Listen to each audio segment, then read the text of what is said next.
बांग्लादेश में छात्रों के उग्र विरोध प्रदर्शन के बाद 2008 से लगातार देश की प्रधानमंत्री रही शेख हसीना को पीएम पद से इस्तीफा देना पड़ा और उन्हें बांग्लादेश छोड़कर भारत आना पड़ा। बांग्लादेश में शेख हसीना की सरकार गिरने के बाद वहां अंतरिम सरकार के गठन को लेकर चर्चा तेज हो गई है। लेकिन सबसे बड़ा सवाल ये है कि क्या जेल से रिहा हुई बांग्लादेश की पूर्व पीएम खालिदा जिया सत्ता में वापस करेंगी।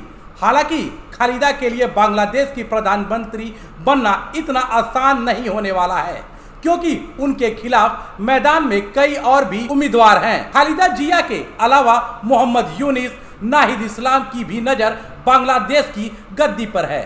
शेख हसीना के प्रधानमंत्री पद से इस्तीफा देने के बाद संकटग्रस्त बांग्लादेश में एक नई अंतरिम सरकार आकर ले रही है, जिसकी सलाह कथित तौर पर नोबेल पुरस्कार विजेता मोहम्मद यूनिस ने दी होगी। बांग्लादेश की राष्ट्रपति मोहम्मद शहाबुद्दीन ने बांग्लादेश में अस्थायी प्रशासन के लिए सोमवार देर रात अपनी सहमति दे दी है।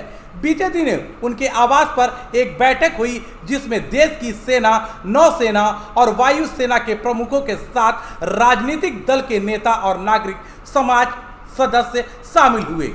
बांग्लादेश में अंतरिम सरकार के लिए 3 प्रमुख नाम सबसे आगे हैं, जिनमें से एक पूर्व प्रधानमंत्री खालिदा जिया, जिन्हें भ्रष्टाचार के आरोप में 2018 में जेल में डाल दिया गया था, जिनकी रिहाई का आदेश राष्ट्रपति ने दिया था। 78 वर्षीय खालिदा जिया 1991 में बांग्लादेश की पहली महिला प्रधानमंत्री बनी।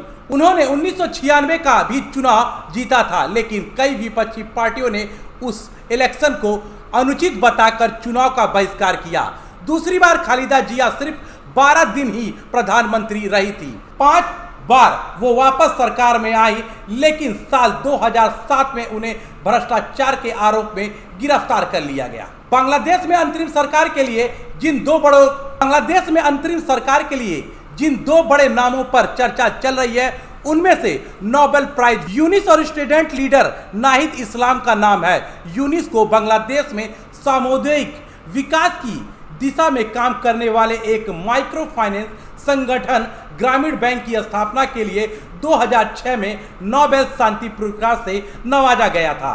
यूनिस को व्यापक रूप से प्रदर्शनकारी छात्रों की पसंद के रूप में देखा जाता है। वहीं दूसरी ओर नाहिद इस्लाम ने भेदभाव के खिलाफ छात्र आंदोलन के लिए बांग्लादेश के युवाओं के बीच लोकप्रियता हासिल की।